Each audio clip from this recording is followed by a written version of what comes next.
मत्ती रचित सुसमाचार 21 अध्याय और उसमें से हम 12 और 13 वाक्य पढ़ेंगे।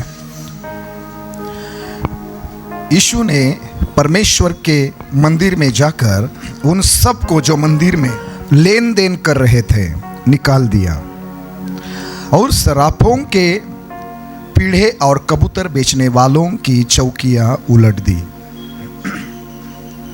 और उनसे कहा, लिखा है मेरा घर प्रार्थना का घर कहलाएगा, परंतु तुम उसे डाकुओं की खो बनाते हो। प्रभु यीशु मसीह एक दिन इस प्रकार यहूदियों के एक भवन में मंदिर में प्रभु यीशु मसीह चले गए और जब यीशु मसीह मंदिर में गए तो उन्होंने वहां देखा कि वहां काफी ऐसे लोग हैं जो लेन देन का काम कर रहे हैं।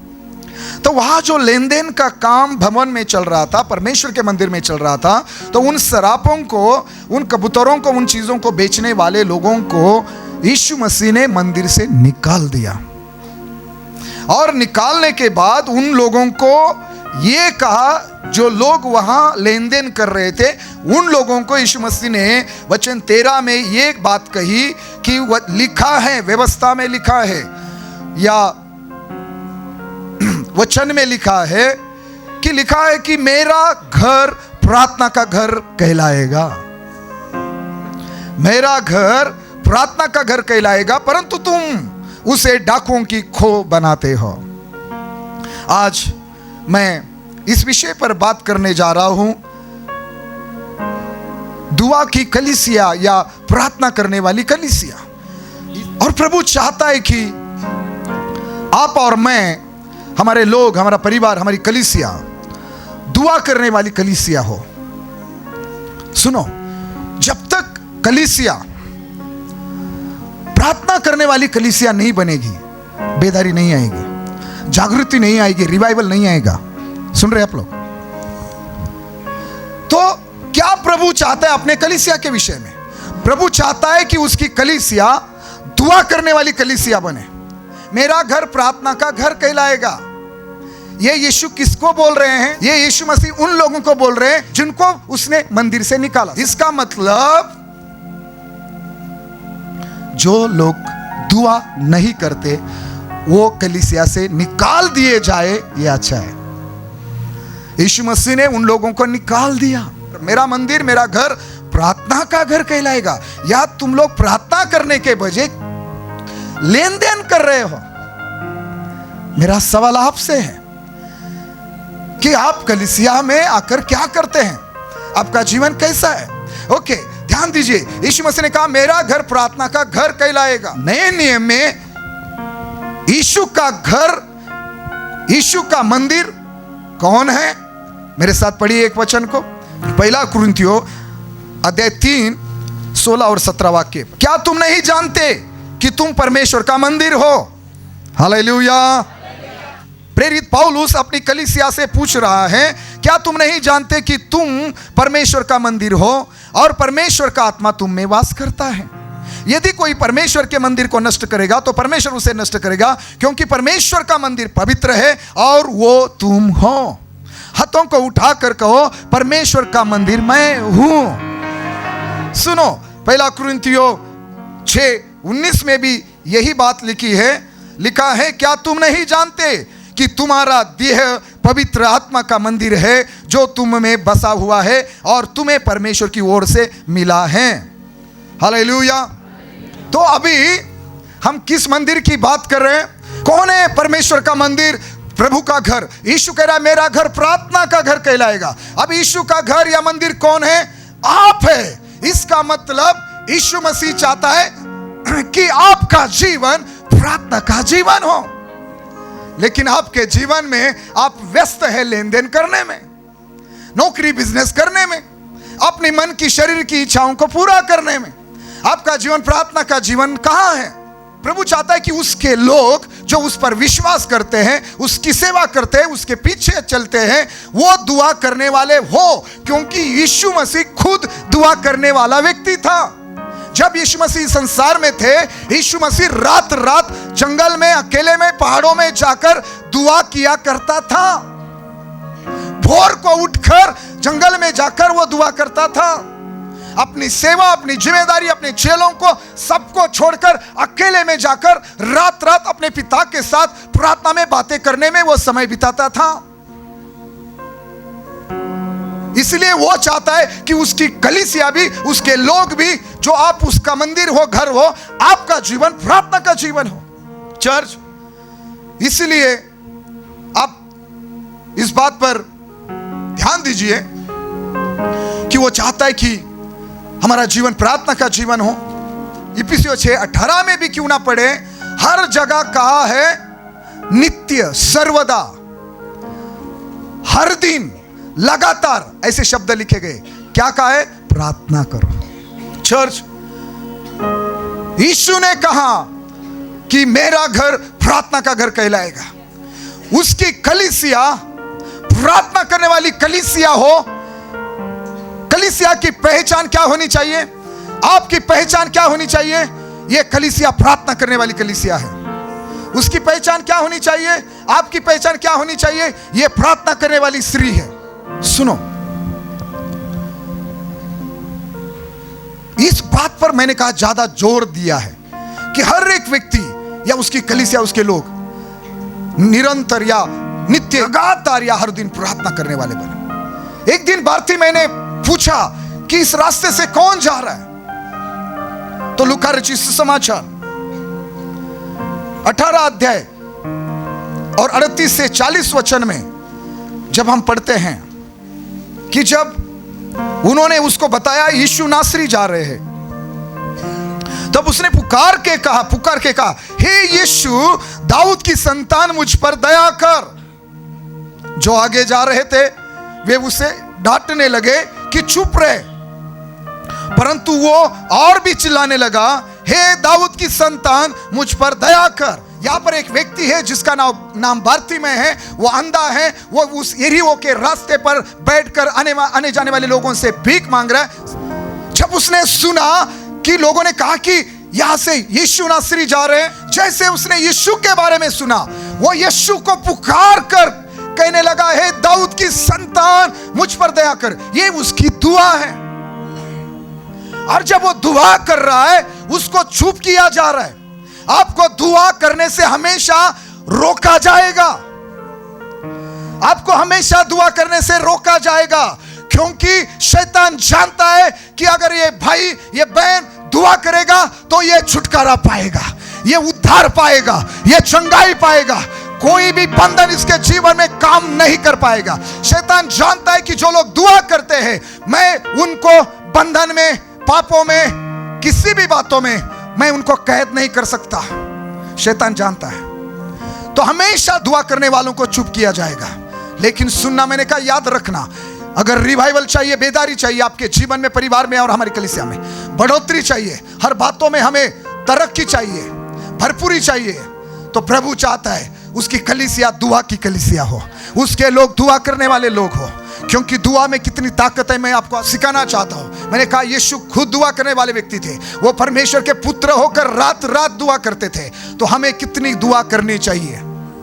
चर्च, ये बारतीमय पुकार कर दुआ कर रहे हैं, लोग उसे चुप कर रहे। जब लोग उसे चुप कर रहे तो वो और जोर से पुकार कर, और जोर से, हे दाऊद की संतान, मुझ पर दया कर करके यीशु को पुकार रहे।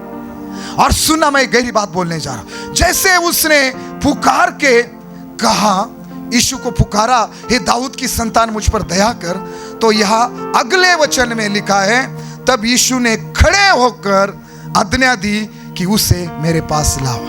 एक भिखारी की दुआ ने, एक अंधे की दुआ के कारण, सुना, मैं फिर से बोल रहा हूं, एक गरीब की दुआ ने, एक भिखारी की दुआ ने, एक अंधे की दुआ ने रास्ते से आगे जाने वाले यीशु को खड़ा कर दिया।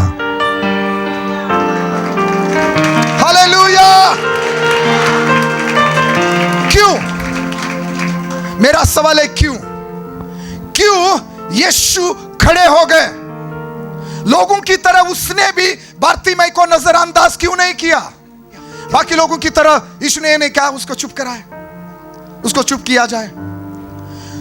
एक गरीब की दुआ ने, एक मैंने कहा एक भिखारी की दुआ ने, एक अंधे की दुआ ने यीशु को रोक दिया, यीशु को खड़ा किया। इसका मतलब क्या है? इसका मतलब यह है कि यीशु की नजर में दुआ की बड़ी वैल्यू है, कीमत है। यीशु की नजर में दुआ बहुत महत्वपूर्ण है। यीशु की नजर में केवल दुआ नहीं, दुआ करने वाले लोग भी बहुत कीमती और महत्वपूर्ण है। वो यीशु के, सुनो, मैं यीशु के नाम से भविष्यवाणी कर रहा हूं, जो लोग दुआ करते हैं उनके लिए यीशु खड़ा हो जाता है। हालेलुया। अगर आप दुआ करेंगे तो आपके हर हालातों में, हर परिस्थिति में यीशु आपके लिए खड़ा होगा। यीशु आपकी सुधि लेगा, उसका ध्यान आपकी ओर खींचा जाएगा। दुआ, फर्क नहीं पड़ता दुआ धनवान कर रहा है या गरीब कर रहा है, दुआ एक भिखारी कर रहा है या एक अमीर कर रहा है, दुआ उसकी नजर में बहुत कीमती है। जो दुआ करते हैं उनके लिए यीशु खड़ा हो जाता है। आप चाहते हैं यीशु आपके लिए हर हालातों में खड़ा हो जाए, चाहे आप उसको रात को पुकारे, चाहे आप उसको आपकी विपत्ति में, बीमारी में, चाहे आप योना की तरह मछली के पेट से पुकारे, चाहे किसी दुख की घड़ी में, खर्चे में, एक्सीडेंट में, गरीबी में, शादी के विषय में, नौकरी बिजनेस के विषय में, किसी भी विपत्ति में, अगर आप चाहते हैं कि जब आप यीशु को पुकारे और यीशु आपके लिए खड़ा हो जाए, तो आपका जीवन दुआ का जीवन बना दीजिए। आपका जीवन दुआ का जीवन होना चाहिए, प्रार्थना का जीवन होना चाहिए। और प्रार्थना करने वालों के लिए यीशु हर हालात में, हर जगह, हर समय खड़ा होगा। हालेलुया। आपका जीवन दुआ का जीवन होना चाहिए। जो दुआ नहीं करते भवन में, उनके लिए कोई जगह नहीं है। यीशु ने उनको निकाल दिया। अगर आप दुआ करने वाली कलीसिया नहीं है, आप दुआ करने वाले लोग नहीं है, तो यीशु चाहेगा कि आपको निकाल दिया जाए। आपको भवन में जगह नहीं है, ये लेन देन करने की जगह नहीं। प्रभु मैं गीत गाता लेकिन तू मुझे चंगाई दे, प्रभु मुझे छुटकारा दे, प्रभु मुझे नौकरी दे, प्रभु मुझे पैसे दे, प्रभु मुझे पत्नी दे, प्रभु मुझे पति दे। ये जगह लेन देन की जगह नहीं है। आप यहाँ आकर उसकी आराधना करो, स्तुति करो, प्रार्थना करो। वो जानता है आपकी जरूरतें क्या है और वो आपको जरूर देगा। वो चाहता है आज चंगाई मिले लोगों को, वो चाहता है अंधे देखे, लंगड़े चले, गूंगे बातें करे, बहरे सुने, पापी उद्धार पाए, दुष्ट आत्मा निकले। लेकिन वो चाहता है कि उसकी कलीसिया, उसके लोग दुआ करने वाले हो। उसने कहा मेरा घर दुआ का घर कहलाएगा। हालेलुया। उसने ये नहीं कहा कि मेरा घर चमत्कारों का घर कहलाएगा, मेरा घर छुटकारे का घर कहलाएगा, मेरा घर पैसे से भरा हुआ एक धनवान, जहां पैसे मिलते हैं, चंगाई मिलती है, छुटकारा मिलता है, ऐसा घर कहलाएगा। ऐसा कहा उसने कहा मेरा घर दुआ का घर होगा, मेरा घर दुआ का घर कहलाएगा। आपकी पहचान ये होनी चाहिए कि ये भाई, ये बहन दुआ करने वाले लोग हैं। ये आधी आधी रात को उठकर दुआ करते हैं, ये भोर को दुआ करते हैं, ये उपवास के साथ दुआ करते हैं, ये दिन भर, रात भर, कई बार, कई घंटे घुटनों पर जाकर, मुंह के बल गिरकर, हाथों को उठाकर, आंसू बहाकर दुआ करते। ये आपकी पहचान होनी चाहिए। सुनो, बारतिमै ने जब पुकारा, कहा दाऊद की संतान मुझ पर दया कर, लिखा यीशु खड़ा हो गया और उसके लिए यीशु रुक गए और कहा उसको मेरे पास ले आ जाओ। हालेलुया। दुआ करने वालों के लिए वो आज भी रुक जाता है, दुआ करने वालों के लिए वो आज भी खड़ा हो जाता है। हालेलुया। वो दुआ करने वालों के लिए आज भी खड़ा हो जाता है। चर्च, जब बारतिमै को बुलाया गया, तो बारतिमै को बुलाने के बाद मालूम है बारतिमै ने, वहां लिखा है कि सब कुछ छोड़कर, बारतिमै के जो बुलाया गया तो लिखा है कि यीशु मसीह ने उससे पूछा कि तू क्या चाहता है कि मैं तेरे लिए करूं। उसने कहा हे प्रभु, ये कि मैं देखने लगूं। क्या मांगा बारतिमै ने? उसने ऐसा मांगा, हे प्रभु मैं चाहता हूं कि मुझे ज्यादा भीख देने वाले लोग हर दिन यहां मिले। हालेलुया। आप क्या मांगते हैं? बाइबल में लिखा है आप मांगते हो लेकिन नहीं पाते क्योंकि आप गलत मांगते हो। उसने ये नहीं कहा कि परमेश्वर यीशु मैं चाहता हूं कि मुझे या हर दिन ऐसे बहुत लोग मिले जो आकर मुझे ज्यादा भीख दे। ऐसे लोग यहाँ आने चाहिए हर दिन। प्रभु मुझे ज्यादा पैसा मिले, प्रभु मुझे एक बड़ा घर मिले, प्रभु मुझे ये मिले वो मिले। ऐसा कुछ मांगा नहीं। उसने कहा मैं देखना चाहता। उसको मालूम है कि जब मैं देखने लगूंगा मैं भिखारी नहीं रहूंगा, मुझे यहाँ रास्ते पर बैठने की जरूरत नहीं पड़ेगी, मुझे भीख मांगने की जरूरत नहीं पड़ेगी, मैं गरीब नहीं रहूंगा।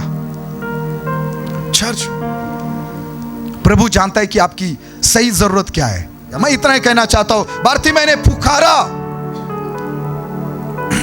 बारतिमै ने पुकारा और यीशु उसके लिए रुक गया। और यीशु ने पूछा तू क्या चाहता है? उसने कहा प्रभु मैं देखना चाहता हूं। और सुनना, यीशु मसीह ने कहा देखने लग, तेरे विश्वास ने तुझे अच्छा कर दिया है। और लिखा है तब वो तुरंत देखने लगा और परमेश्वर की बड़ाई करता उसके पीछे हो लिया। और सब लोगों ने देखकर परमेश्वर की स्तुति की। हालेलुया।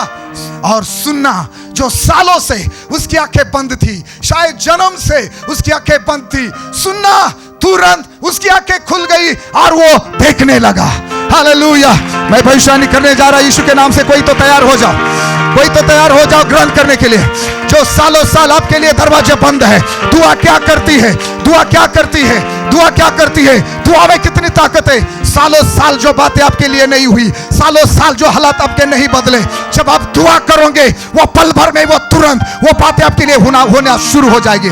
सुना, मैं भविष्यवाणी करने जा रहा हूं, जब आप दुआ करने वाले व्यक्ति बन जाओगे, जब हम दुआ की कलीसिया बन जाएंगे। सुना, यीशु के नाम से मैं बोल रहा हूं, बारतिमै की तो आंखें खुल गई, लेकिन आपके और मेरे लिए आशीष के दरवाजे खुलने जा रहे हैं। यीशु मसीह के नाम से आपके लिए और मेरे लिए आशीषों के दरवाजे खुलने जा रहे हैं। यीशु के नाम से हमारे लिए बड़े बड़े काम होने जा रहे हैं, हमारे लिए बड़े बड़े चमत्कार होने जा रहे हैं। हालेलुया। चल दुआ करने वाले लोग बन जाओ। मैं उस प्रार्थना की बात नहीं कर रहा हूं जो खाना खाते समय हम कुछ सेकंड की, कुछ पल की दुआ करते हैं। जब हम सोने जाते तो वो सोने की जो दुआ करते हैं वो नहीं। जब हम कहीं जा रहे तो आने जाने के लिए जो दुआ करते हैं वो दुआ नहीं। मैं उस दुआ की बात कर रहा हूँ जब आप एक विशेष समय निकाल कर प्रभु के चरणों में जाकर बैठते हो, प्रभु उसकी स्तुति करते हो, उसके साथ समय बिताते हो, उसको कहते हैं प्रभु तू मेरा प्रभु है, तू जीवित है, तू सर्वशक्तिमान है। हो धन्यवाद, तूने मेरे लिए क्रूस पर अपनी जान दी, अपना लहू बहाया, तूने मुझे नरक से बचाया, पाप से बचाया। ओ धन्यवाद, तूने मुझे परमेश्वर का बेटा बेटी बनाया। प्रभु तेरा अनुग्रह मुझ पर हमेशा बना रहने दीजिए। प्रभु तेरी उपस्थिति में मुझे भर दे, तेरे अभिषेक से मुझे भर दे, तेरी इच्छा मेरे जीवन में पूरी होने दे। प्रभु तेरी सेवकाई के लिए मुझे, मेरे परिवार को इस्तेमाल कर। मैं इस दुआ की बात कर रहा हूं। हालेलुया। वो दुआ फिर आप भोर को करो, आधी रात को करो, सुबह करो, दोपहर को करो। चल दुआ में बड़ी ताकत है। सुनना कैसे हो गया, बारतिमै की आंखें कैसे खुल गई, ये उसकी दुआ का परिणाम है। ये उसकी दुआ का परिणाम है। सालों सालों से, कई सालों से जो बातें हमारे जीवन में नहीं हुई वो इस साल होने जा रही है। बस दुआ करने वाली कलीसिया बन जाओ, दुआ करने वाले लोग बन जाओ। आपका जीवन, आपका देह, आपका शरीर उसका भवन है, उसका मंदिर है। हम उसका मंदिर है, हम उसका घर है। और वो चाहता है उसका घर दुआ का घर कहलाए, दुआ का घर कहलाए। हालेलुया। चर्च सुनना, कलीसिया की ताकत क्या है? क्या है कलीसिया की ताकत? क्या उस कलीसिया में हजारों लाखों लोग आ रहे इसलिए संख्या या उनकी जो गिनती है, क्या लाखों या हजारों या लाखों लोग कलीसिया में आ रहे, या 200 या 500 लोग आ रहे, मतलब लोगों का कलीसिया में ज्यादा होना, ये उस कलीसिया की ताकत है? या वो कलीसिया बहुत एक्टिविटीज करती है, बहुत काम करती है, ये उसकी ताकत है? या उस कलीसिया में बहुत गुणवान लोग हैं, बहुत बुद्धिमान लोग हैं, बहुत धनवान लोग हैं, बहुत पढ़े लिखे लोग हैं? क्या कलीसिया की ताकत यह है कि कलीसिया में धनवान लोग हैं, पढ़े लिखे लोग हैं, पैसे वाले लोग हैं, बिजनेस करने वाले लोग हैं, डॉक्टर इंजीनियर लोग? हाँ, पढ़े लिखे लोगों का कलीसिया में होना, धनवान लोगों का कलीसिया में होना, हाँ, डॉक्टर इंजीनियर वकील ऐसे बड़े बड़े लोगों का कलीसिया में होना, यह कलीसिया की ताकत है क्या? नहीं नहीं नहीं नहीं नहीं। कलीसिया की ताकत पैसा नहीं है, कलीसिया की ताकत संख्या नहीं है, कलीसिया की ताकत कलीसिया में डॉक्टर इंजीनियर या वकील या बड़े बड़े धनवान लोग कलीसिया में होना, यह कलीसिया की ताकत नहीं है। कलीसिया की ताकत है कलीसिया का प्रार्थना का जीवन। कलीसिया की ताकत यह है कि वो कलीसिया कितने कितनी दुआ करती है, उस कलीसिया के लोग कितनी दुआ करते हैं। प्रभु चाहता है हम उसके लोग, उसकी कलीसिया, दुआ की कलीसिया, प्रार्थना करने वाली कलीसिया हो। जो लोग दुआ करते हैं उनकी जरूरतें पूरी होती है, उनके लिए उनके बंद दरवाजे खुलते हैं। ये आपकी पहचान होगी, आपका प्रार्थना का जीवन, ये आपकी ताकत होगी। आप जय पाएंगे, एक जयवंत जीवन जिएंगे। हर परिस्थिति पर, शैतान पर, बीमारियों पर, हर चीजों पर आप एक जयवंत जीवन जियोगे। आपका ताकतवर जीवन प्रार्थना के कारण होगा। आपका एक आत्मिक जीवन, एक सामर्थ्य जीवन आपकी प्रार्थना के कारण होगा। ध्यान से सुनना फिर से ये शब्द, जो प्रार्थना नहीं करते उसको यीशु मंदिर से निकाल देगा। सिर्फ लेन देन करने के लिए ये जगह नहीं है। चंगाई लेने के लिए आना अच्छा है, छुटकारा लेने के लिए आना अच्छा है। चंगाई छुटकारा फिर कहां मिलेगा? यही जगह है।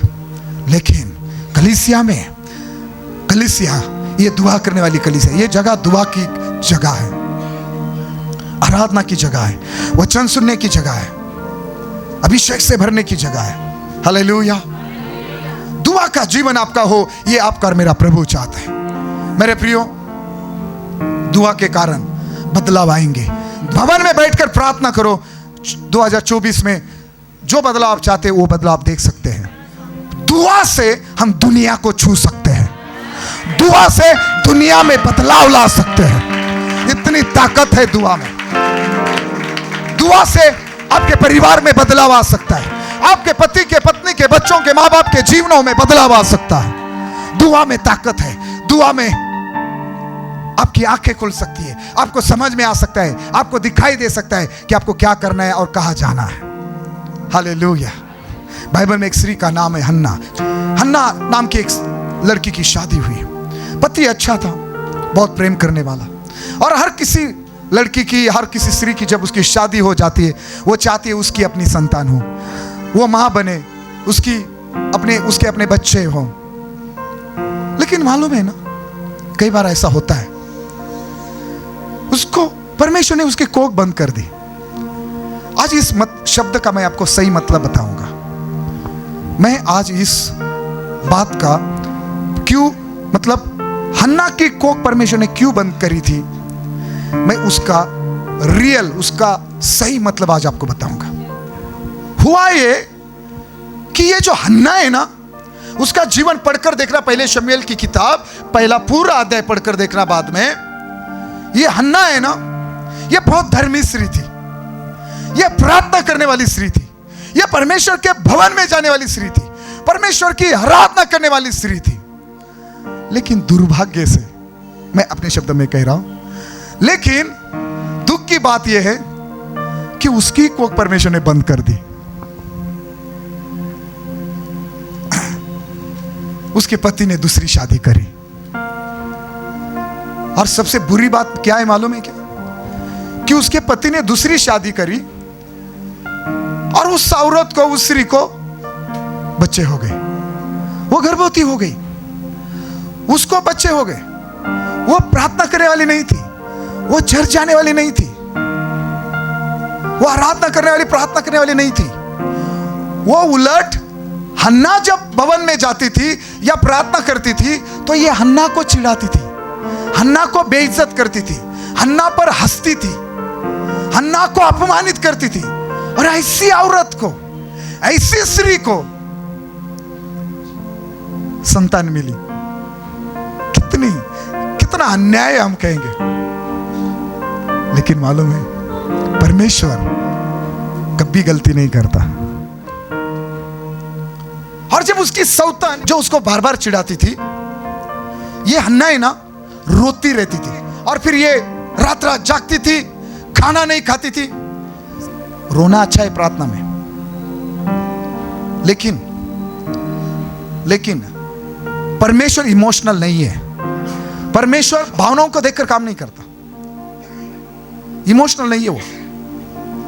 सुनना, आप रोएंगे, आप बोले आप फालतू में भूखा रहेंगे, जागेंगे, मैं इतना प्रार्थना करता हूँ, चर्च में जाता हूँ, जाती हूँ, और परमेश्वर ने मेरे सारे दरवाजे बंद कर दिए, मुझे परमेश्वर आगे बढ़ने नहीं दे रहा है, मेरे लिए कुछ होने नहीं दे रहा है। सुनना, चर्च वो बार बार मंदिर में जाते थे, लेकिन फिर भी एक मंदिर जाने वाली, परमेश्वर के भवन में, चर्च जाने वाली, कलीसिया में जाने वाली, प्रार्थना करने वाली, एक धर्मी स्त्री, एक उपासना करने वाली स्त्री, भेंट देने वाली स्त्री हन्ना,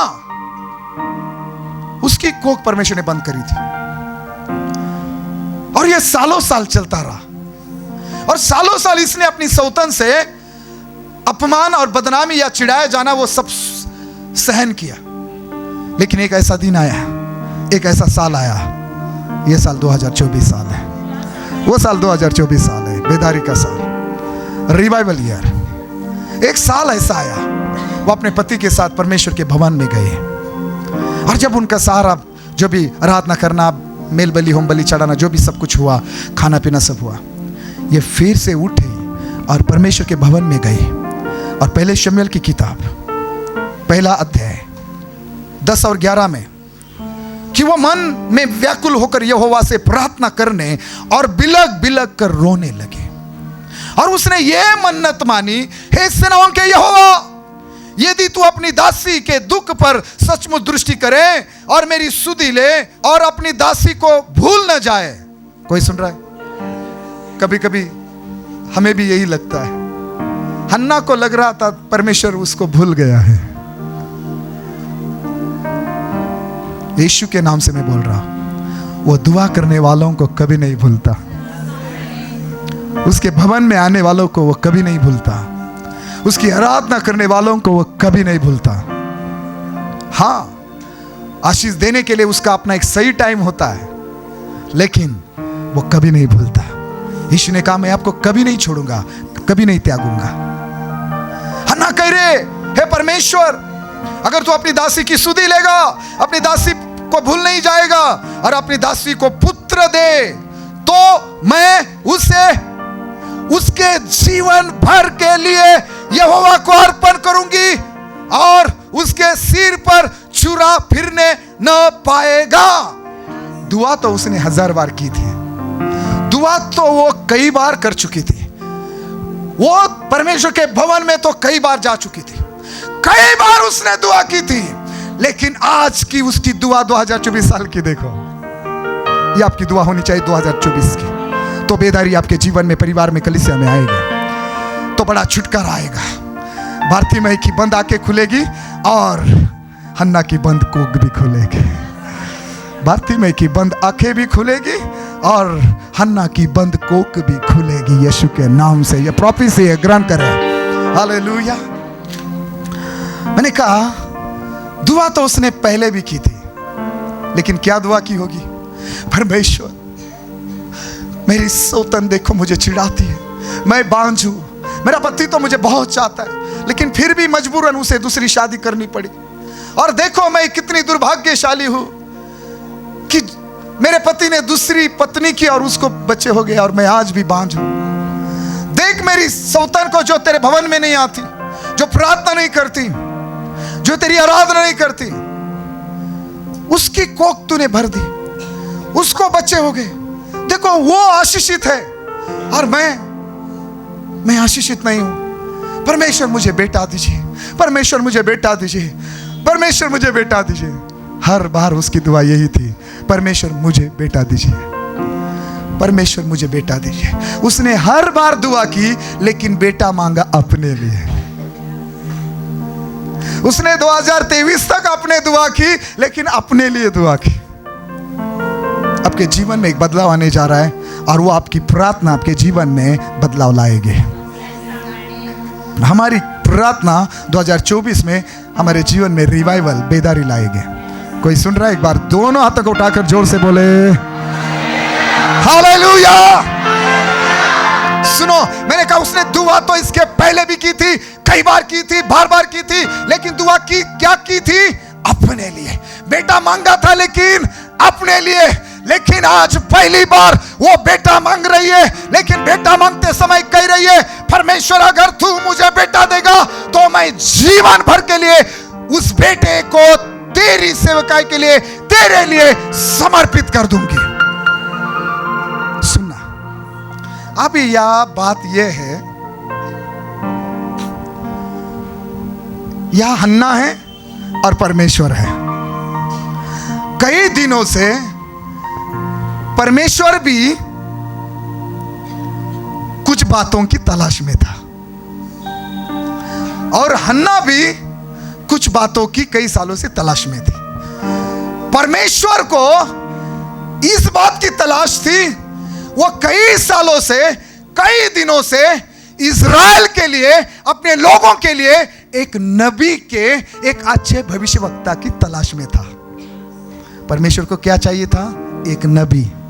परमेश्वर को क्या चाहिए था? परमेश्वर किस तलाश में था? वो अपनी कलीसिया के लिए, अपने लोगों के लिए एक भविष्यवक्ता की तलाश में था। वो एक अच्छे ईमानदार, एक अच्छे फेथफुल, एक अच्छे विश्वास योग्य, एक अच्छे दीन नम्र, एक ऐसा नबी, एक अच्छा दास, एक अच्छा प्रेरित, एक अच्छा सेवक, एक ऐसे नबी की तलाश में था जो उसकी इच्छा के मुताबिक करे। कोई सुन रहा है? परमेश्वर इस तलाश में था कि उसको अपने लोगों के लिए, इस्राएल के लिए एक भविष्यवक्ता, एक नबी चाहिए था। और हन्ना तलाश में थी, उसको एक बेटा चाहिए था। तो परमेश्वर भी रुका हुआ था और हन्ना भी मांग रही थी। लेकिन सुनना, क्यों परमेश्वर ने हन्ना की कोख बंद करी थी? क्यों परमेश्वर ने हन्ना की कोख बंद की थी? ये सुनना आज। परमेश्वर उस दिन के, उस साल के, उस समय के इंतजार में था कि एक ऐसा दिन आएगा, एक ऐसा संडे आएगा, एक ऐसा साल आएगा कि हन्ना मेरे भवन में आएगी और उस दिन वो पहले के समान नहीं दुआ करेगी, लेकिन वो दुआ ऐसी करेगी कि हे परमेश्वर, अगर तू मेरी सुधि लेगा, मुझे बेटा देगा, तो वो बेटा मेरा नहीं होगा, वो बेटा तेरा होगा। मैं जीवन भर के लिए वो बेटा तुझे सौंप दूंगी। जब तक हन्ना इस प्रकार की प्रार्थना करने के समय में, इस प्रकार की प्रार्थना करने के दिन में ना पहुंचे, उस दिन तक के लिए परमेश्वर ने हन्ना की कोख जानबूझकर बंद करी थी, क्योंकि परमेश्वर को हन्ना की कोख से इज़राइल के लिए एक सामर्थी नबी, एक भविष्यवक्ता चाहिए था। मेरा परमेश्वर जानबूझकर किसी की आशीषों को नहीं रोक के रखता। परमेश्वर उसको सिखाने के लिए, उसको सही रास्ते पर लाने के लिए, क्योंकि अय्यूब की किताब में लिखा है, परमेश्वर कुछ लोगों के आशीषें, कुछ लोगों के लिए दरवाजे इसलिए बंद कर देता है कि वो परमेश्वर को पहचाने, वो परमेश्वर की ओर मन फेरे, परमेश्वर की ओर मुड़ जाए, वो अपने आप को दीन करे।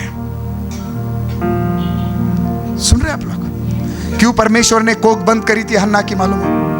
क्योंकि हन्ना बेटा तो मांग रही थी, हन्ना प्रार्थना तो कर रही थी, लेकिन सिर्फ अपने लिए मांग रही थी।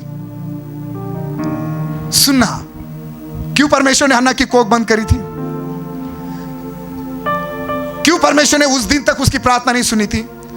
जब तक, जिस दिन तक, उस समय तक, उस दिन तक परमेश्वर ने हन्ना की कोख बंद रखी, जिस दिन तक, जब तक हन्ना की इच्छा और परमेश्वर की इच्छा एक नहीं होती। समझ में आया? जब तक हन्ना की इच्छा और परमेश्वर की इच्छा एक नहीं होती। इसीलिए पौलुस लिखता है कि आत्मा में प्रार्थना करो। पवित्र आत्मा हमारी दुर्बलता में हमारी सहायता करता है, क्योंकि हम नहीं जानते कि हमें किस बात के लिए दुआ करनी चाहिए। परमेश्वर किस प्रकार की प्रार्थना चाहता है, ये आप नहीं, मैं नहीं, ये पवित्र आत्मा जानता है। हन्ना की कोख बंद क्यों थी?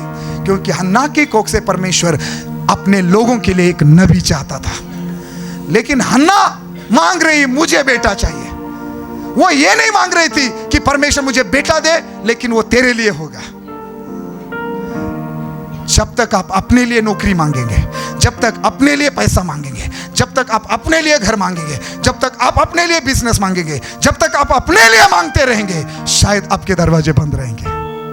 लेकिन लेकिन जिस दिन आप इस प्रकार की प्रार्थना करना शुरू करेंगे, परमेश्वर मुझे अभिषेक दे लेकिन मैं तेरी कलीसिया के लिए काम करूंगा, परमेश्वर मुझे वरदान दे लेकिन मैं तेरी कलीसिया के लिए इस्तेमाल करूंगा, मेरे लिए कुछ नहीं होगा परमेश्वर मुझे पैसा दे, उस पैसे में से मैं तेरे भवन में दूंगा, परमेश्वर मुझे नौकरी दे, उसका 10वां भाग या पहली तनख्वाह मैं तुझे दूंगा, परमेश्वर मुझे बिजनेस दे, उसमें जितना भी पैसा मिलेगा उसमें से मैं 10 या 20% गुना परसेंटेज में तुझे दूंगा।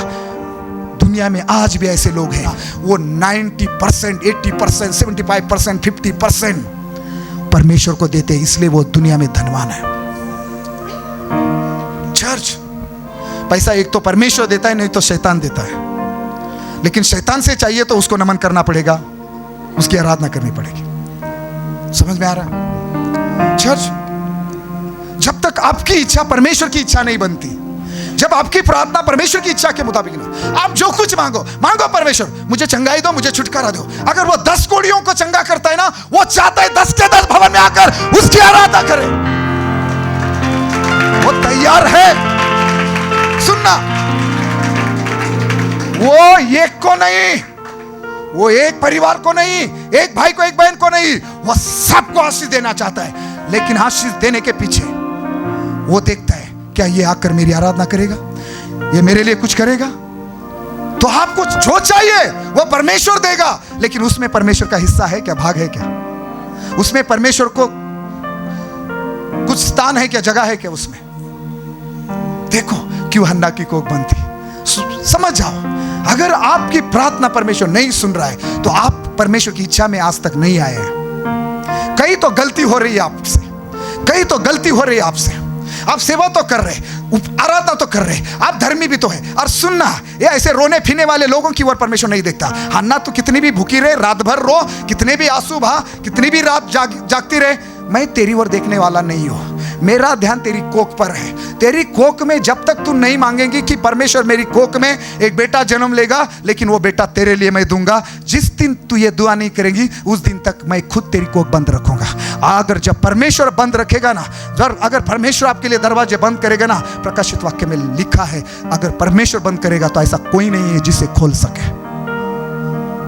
अगर आपके आशीष के दरवाजे बंद है, आपका बिजनेस नहीं बढ़ रहा है, आपके परिवार में कुछ बदलाव नहीं आ रहा है, आपके जीवन में कुछ बदलाव नहीं आ रहा है, आपके बच्चों के जीवन में कुछ बदलाव नहीं आ रहा है, घुटनों पर जाओ, पश्चाताप करो, अपने आप को नम्र करो और परमेश्वर को पूछो, प्रभु तेरी इच्छा क्या है, क्या चाहता है तू मेरे विषय में, मेरे परिवार के विषय में, मेरे बेटे के विषय में। प्रभु मैंने क्या गलती करी है, मैंने क्या गलत किया है, मेरे जीवन में कहां कमी रही है, प्रभु मुझे बताओ, मुझे सिखाओ परमेश्वर। सुनो, मैंने कहा हन्ना को बेटा चाहिए था अपने लिए और परमेश्वर को भी चाहिए था अपने लिए। लेकिन सुनो, हन्ना को अगर परमेश्वर बेटा दे देता तो क्या होता? हन्ना को तो बेटा मिल जाता, लेकिन परमेश्वर को नबी, परमेश्वर को भविष्यवक्ता कहां से मिलता? आपको बच्चे चाहिए, देगा परमेश्वर, लेकिन मांगो परमेश्वर, अगर तू मुझे 2 देगा तो एक को मैं तेरा दास बनाऊंगा, तेरी आराधना करने वाला बनाऊंगा। मांगो ना, पैसा मांगो, परमेश्वर देगा, लेकिन बोलो परमेश्वर पैसा, तूने अगर मुझे पैसा दिया ना परमेश्वर, जब तक मैं जीवित है मैं 1 महीना भी कभी तेरा जो 10वां भाग है ना, मैं कभी नहीं चोरी करूंगा, उसको मैं कभी अपने लिए खर्च नहीं करूंगा। 10वां भाग छोड़ो परमेश्वर, मैं उससे ज्यादा दूंगा, मैं लिख कर दूंगा आपको, लिख कर। आपके जीवन की यह गवाही होगी, आपको कभी पैसे की कमी नहीं होगी, आप धनवान बन जाएंगे, आपके पास अच्छी नौकरी, अच्छा बिजनेस, अच्छे इनकम सोर्स होंगे आपके पास। देखो क्योंकि परमेश्वर भी चाहता है, परमेश्वर ने कहा अपना सारा 10वां भाग मेरे भंडार में ले आ जाओ। प्रभु चाहता है उसके भवन में भोजन वस्तुएं हो, परमेश्वर चाहता है उसके भवन के लिए पैसा हो। तो परमेश्वर उन लोगों की इंतजार में है जो कहेंगे परमेश्वर मैं अपना 10वां भाग दूंगा।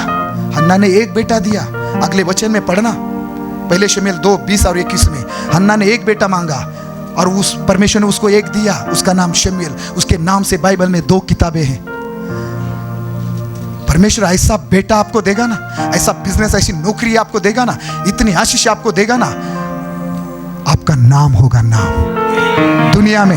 कल आप हो ना हो, लेकिन उसके बाद आपका नाम रहेगा, आपकी नौकरी का, बिजनेस का, आपके परिवार का नाम रहेगा। शमूएल का नाम आज भी है। शमूएल जीवित नहीं है, हमारे बीच में नहीं है, हन्ना आज हमारे बीच में नहीं है, लेकिन आज भी हन्ना की बात हो रही है, आज भी उसके बेटे शमूएल की तारीफ हो रही है। चर्च, हन्ना के जीवन में बदलाव कैसे आया? जब उसकी प्रार्थना बदली।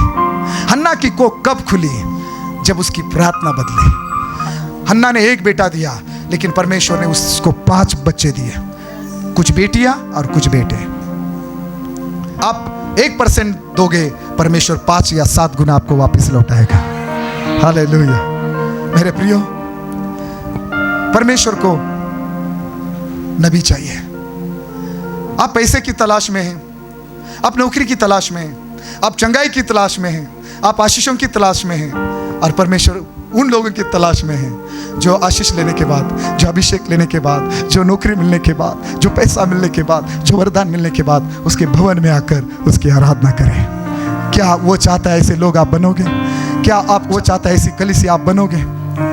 हन्ना की तरह आपकी प्रार्थना बदल दो। चर्च, ये ताकत है दुआ में। दुआ में क्या ताकत है?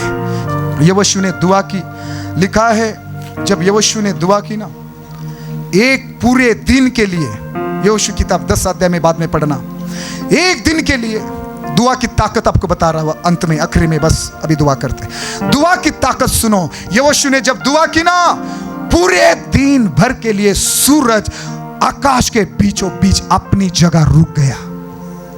जिस प्रकार यीशु बारतिमै के लिए रुक गए, यहोशू के लिए सूरज आकाश के बीचों बीच रुक गया पूरा दिन भर के लिए। चांद अपनी जगह रुक गया। यहोशू की प्रार्थना, ये दुआ में ताकत है। दुआ में क्या ताकत है? ये जब दानियल ने दुआ की, दानियल को सिंहों की मांद में, शेरों की मांद में डालने के बावजूद सिंहों के मुंह बंद रहे। दुआ में ताकत है सिंहों के मुंह बंद करने की। जब दुआ एलिया ने की, 3.5 साल के लिए आकाश बंद रहा। 3.5 साल बारिश नहीं हुई। समझ जाओ दुआ में कितनी ताकत है। जो दुआ नहीं करते उनका परमेश्वर के भवन में कुछ काम नहीं है। आप जाओ ही मत किसी चर्च में, किसी चर्च में मत जाओ। मैं आपको विनती करता हूं हृदय की गहराई से, शुरुआत 10 मिनट से करो, लेकिन एक सप्ताह 10 मिनट हर दिन दुआ करो। अगले सप्ताह फिर आप 20 मिनट कर पाओगे, आधा घंटा कर पाओगे। उसके बाद उसके अगले सप्ताह आप 1 घंटा कर पाओगे।